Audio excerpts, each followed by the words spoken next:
Christophe Clugston, the Jedi Dog Master. I'm going to show you some of my dogs. I haven't done that before we get into it. This is Zarathustra, my Tier 1 Dutch Shepherd. The perspective makes him look a little strange from the angle there. Let's see. Let's head over to these guys. This is Victor, my cattle dog mix. He's a very cool guy. And he can do a recall from a quarter mile. Also, this guy will recall off everything. And this is my number 2 guy as far as ability to do lots of different work. This is Gilgamesh. He's a mix of a lot of strange dogs. He's an Akita, actually. There's Akita. He has Akita. And let's get to it. What you think? Let's get to it. We got to find out one of the big problems, and it's called the tropical fish disease. You, as a dog owner, especially the pet dog owners, you might be suffering from the tropical fish disease. So let me explain. I'm going to do a lot of comparisons and such. A lot of people get dogs and they try to treat them like they were tropical fish. What do I mean? Most people who have tropical fish, it used to be really popular. It's not as popular now, but they didn't really know anything about the tropical fish. They didn't research the fish. They didn't know about how to set up a tank. They didn't know how to keep the tank going, especially salt water. They didn't understand all the intricacies of that, creating the right environment for the fish. Because if you don't have the right environment, the fish die. If the temperature is not correct for the water, the fish die. If you don't feed them on a particular ratio of time, the fish will die. If you don't feed them the correct things, the fish will die. If you mix certain fish with other fish, they'll die. So it's very important that people who wanted to know about tropical fish, most of the time, were very few. People would get tropical fish because they liked the way that they looked. They liked talking about them. It was a conversation piece. Hey, take a look at my tropical fish. There wasn't a lot of work to be done with that. They didn't have to do a lot of planning. They just went about their lives normally. They didn't consider the fish. Didn't think about, well, would the fish care that I'm having a party? Would the fish care that I'm going out all day, that I'll be gone for the weekend? All of these things. And people treat their dogs like this. Dogs are not, canines are not tropical fish. You don't have this set up. You don't have this sort of habitat created. The thing was that people who had tropical fish would pay somebody to set up the tank, and especially with saltwater tanks, they would also pay someone to come by and do the upkeep and the maintenance and all these things, check on everything. And this is what happened really with the pet dog industry, because as I've said many times, in the 90s it exploded as people were bringing dogs into the urban and suburban areas that were at home on the ranch and the farm and in a rural setting with more space. Basically, one of the big things was more space and able to exercise and do things on their own.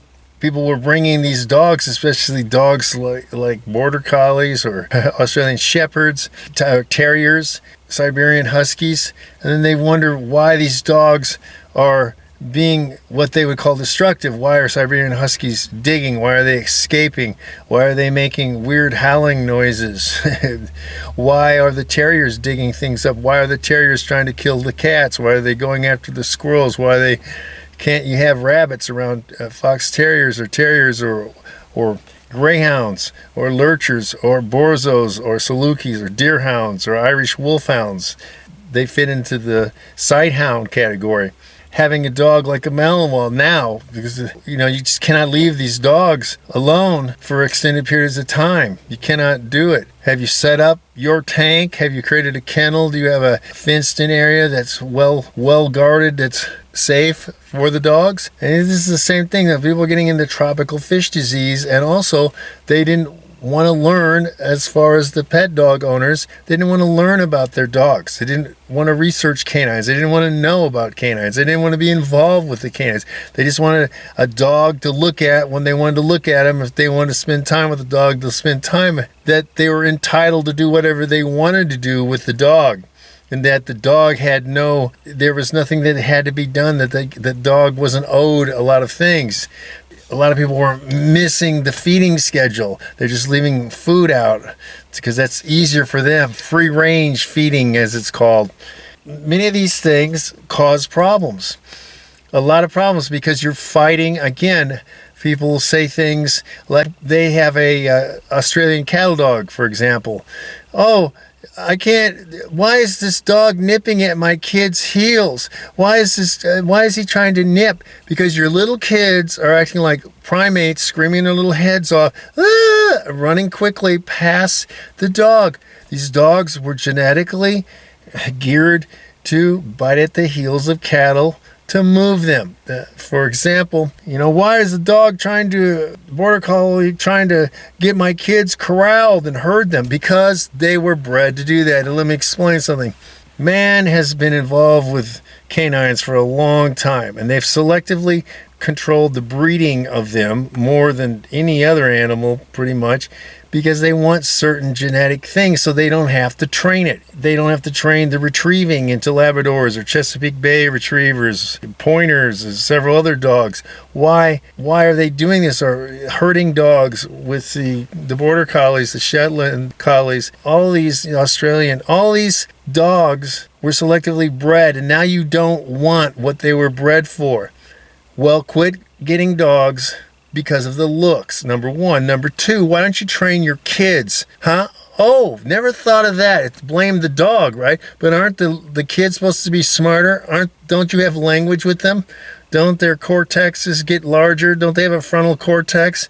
Aren't they capable of learning far more complex things? Why don't you teach your kids, do not move quickly around your dog. Quit screaming your head off, acting like prey. Quit running around. Quit backing up. Don't grab the dog. Don't try to hug the dog. It's primate behavior. Don't try to be on top of the dog. These are all dominance things. Basically, if you want to slave, then get tropical fish. All right? So these things are part of the disease. Not understanding what canines are, getting a dog because of the looks, not understanding genetics. And people say, well, I can stop the dog from trying to nip at the kids, blah, blah, blah. You can suppress the behavior, but you are fighting against genetics. The same thing as when people in China, for example, they would bind girls' feet because the smaller feet, they like the way that they move, the style of them moving. Doesn't that sound a lot like IGP prancing at stargazing? They like the style of it. And in Thailand, there is a hill tribe called the long neck people, and the girls will start putting necklace rings around their neck, obviously, and they keep doing this when they're young, and the weight pushes the clavicle and the scapula down, so it makes their neck appear much longer because it's pushing down on this whole structure around the shoulders and such. It's not that their neck is any longer, but they're actually being deformed. So they're creating a deformity, which people have done with the Old English Bulldog. He's a deformed mutant at this point.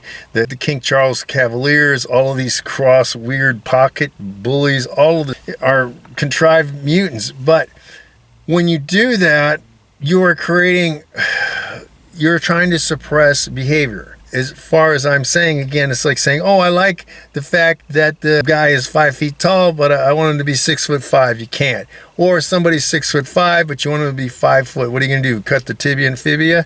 It's the same thing.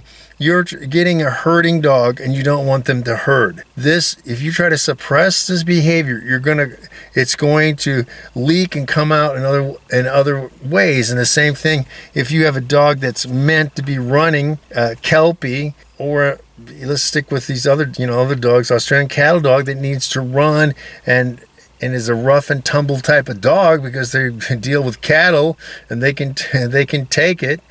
And you don't have that for them, of course they're going to play rough. Oh, I don't want, because you're trying to project something onto the dog that the dog was not genetically designed for, and it's not understanding the canine.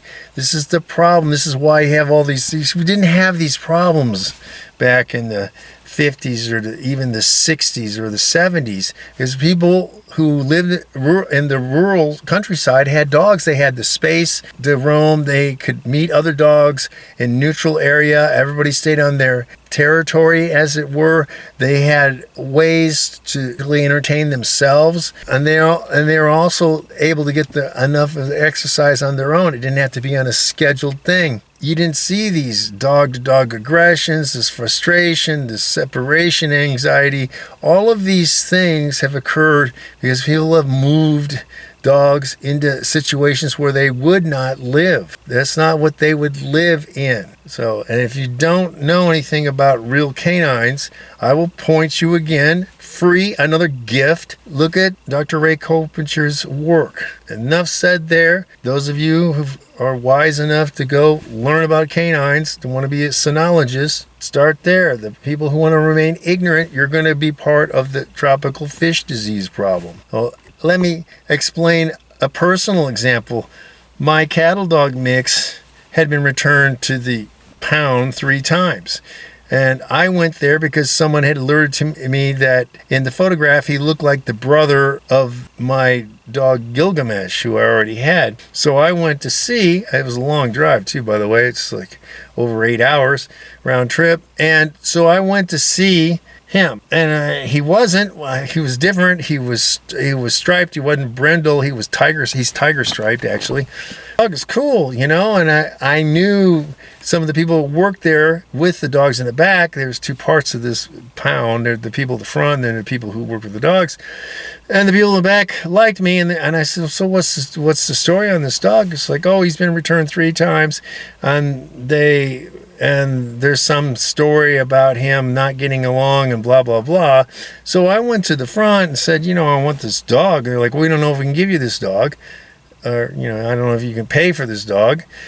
And I said, what are you talking about? Because they looked on the computer, like, he's 1 week past the date where they were supposed to off him. They wanted to off him because he'd been there 3 times. And that people had said, oh, he doesn't get along with children and he gets in dog fights. And I said, so you have video of any of this? They said, no. I said, well, the person's lying. And I'm not going to listen to people who are not experts. I had to fight with them to get the dog. Obviously, I got the dog. Is one, the people in the back knew that I know what I'm doing with dogs, number one. Number two, I also said, look, I don't get along with small children either, so there's no problem there. So I eliminated their stuff and questioned them on the authenticity of him fighting other dogs. Now, he lives with a lot of other dogs. He's never fought with them. Does he make noises? Yes, because that's the cattle dog in him. When another dog goes by him quickly, he will do a nip in the air and he'll make a noise. He has never been in a fight at all with other dogs. He lives with a bunch of dogs, too, a bunch, more than any of you people have. I have more dogs than any of you people have, unless you're a sled dog or a hunting dog and you're not living with them in the house like I am. But anyway, my point being is that I know dogs. I know canines. And the factor is that he is just expressing his cattle dog genes. And I run DNA on every dog I have. And sometimes I run them through 2, and I'm using the 2 big ones, Embark and Wisdom. The other ones are not as trustworthy. And not saying that either one of these are 100% of truthfully all the time, because they're working off of their foundation DNA. But anyway, that's another story. But anyway, so he has never had a fight with another dog. Anything that moves quickly, he wants to go move. He wants to move it along. He likes to try to steal the toys from my Tier 1 Dutch Shepherd, and my Dutch Shepherd lets him. They get along really well. My Dutch Shepherd doesn't tolerate dogs he doesn't know at this point, because he is bred to stop home invaders. And a dog like that has a strong personality and is fearless and doesn't put up with crap. But the dogs that he's been around really is good with them. The point being is that they misread the dog. None of the people learned about the dog. They didn't understand that he was a cattle dog mixed. He's a cattle dog mix. That's why he doesn't have the coloring, but he's got the body type and he's got the personality of one. He's a great dog. He's an incredible dog. The point is the same thing happened. Now, Akuma, the most famous monster American bulldog on the internet, that guy, when I saw him, he ran across and latched onto my leg. I've told the story a bunch of times, and he didn't want to let go. And I'm like, well, that's it. I got him. They thought he was mainly Mastiff, and he looked like a gargoyle when he was smaller. And it was only after I had him a year that he started growing. Like he kept growing, and he's huge. He's a monster. He's a huge guy. Now, he's autistic for many reasons. That I can explain, and I think I've explained elsewhere. I'm not going to go over that right now. Thing is, I'm the only person that can work with him. I'm the only person that he trusts whatsoever. He picked me. I didn't betray that. Most people couldn't deal with him at all, because not that he was horrible or anything, but they couldn't deal with the fact that he was autistic and that he became this huge. Most people can't handle a dog that huge. He doesn't want to fight. He does not want to fight. Like I've told you before, running his DNA, checking it, and I thought that because he started looking like an American bulldog at first, he looked like some weird, I don't know what he looked like, And so anyway, ran the DNA, and yeah, he's a catch dog, and both of his parents have the same genetics DNA. But they found out it's like this dog was bred to be a catch dog for hog hunters. I don't use him for that. I know about it and stuff. Those dogs are tough. He's tough, very tough. Anyway, American Bulldogs are great dogs. Nothing like Old English Bulldogs, by the way. I'll throw that out there. More information for you. But the tropical fish disease, to stay glued to the main topic here, is not recognizing the genetics of the dog that you have and not wanting to learn about those genetics, not wanting to learn about the dog that you have or understand the dog that you have, or even better, learn before you get the dog, the puppy. Also learn about the differences in the stages of the maturity of the dog and different dogs mature at a different rate. This is something that's incredibly important. You got to look at, very few people have a real dog. And by real dog, I mean like my jungle dog. People say, what breed is he? He's not a breed. He's a real dog. Man has not controlled the breeding. He's not the product of man creating certain dogs and then breeding them. And he's not a stray. He's not feral. People in the United States and Western Europe cannot get this through their mind.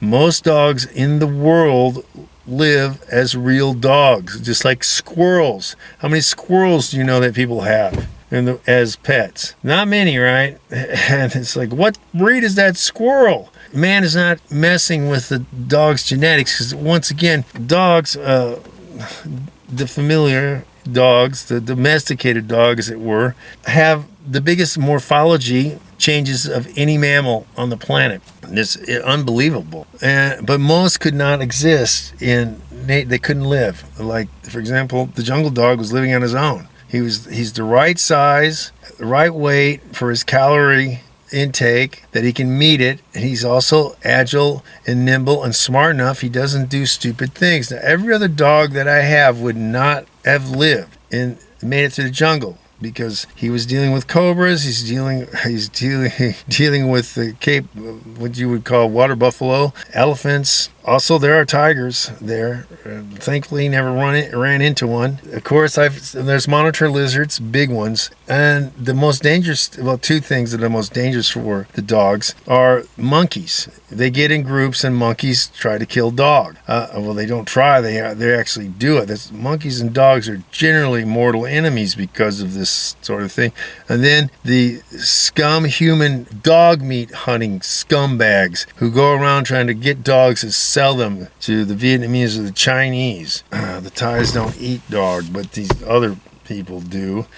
They're not. I mean, they're not the only ones. Not just the Chinese and Vietnamese, but they are known for this, and it's a fact. You know, and if you have never lived in the damn Orient, don't try to say any stupidity to me, okay? So, and I've had run-ins with these scumbags. Let me tell you. And anyway, so he survived all that. My other dogs would not be able to do it. Most people, like Saint Bernard, wouldn't live. Your Chihuahua would be dead. The other dogs make stupid moves.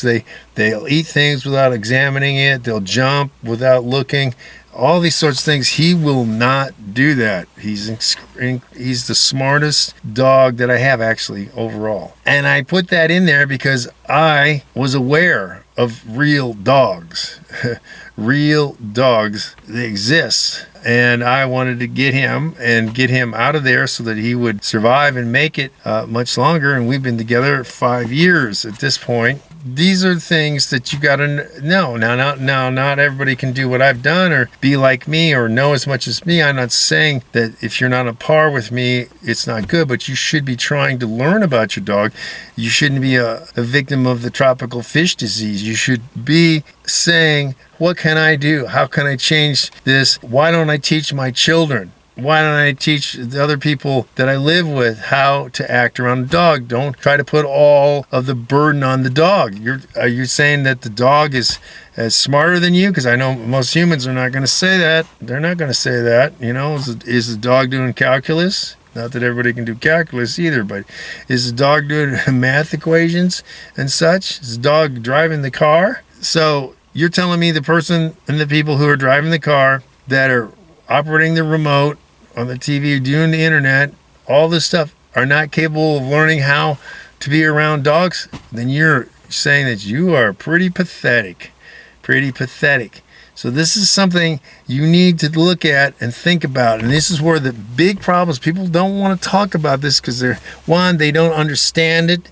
They don't know, and a lot of people weren't around now. The mills and the sub-mills have no concept of how dogs were treated or ownership before. They don't know. And the dogs were also given tasks. So most dogs were doing something.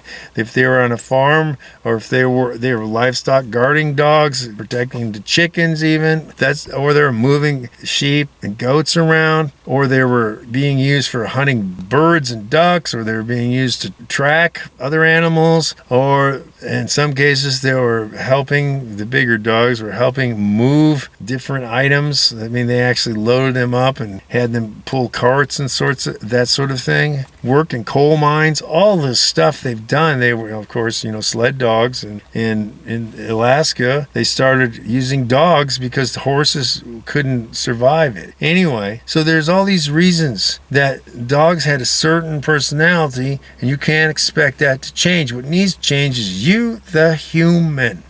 Are you saying you're inflexible and you can't do anything? You can't learn about the tropical fish? You can't understand where they come from? You can't understand that you cannot put a tropical fish in the Arctic? Don't you understand that you can't put a saltwater fish into the fresh water? Don't you understand that tropical fish need a certain amount of aeration, the oxygen put into the water constantly? Don't you understand that the water has to be filtered?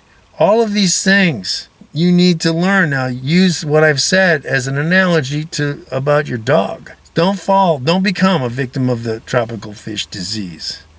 So how many of you know about what I said? How many of you?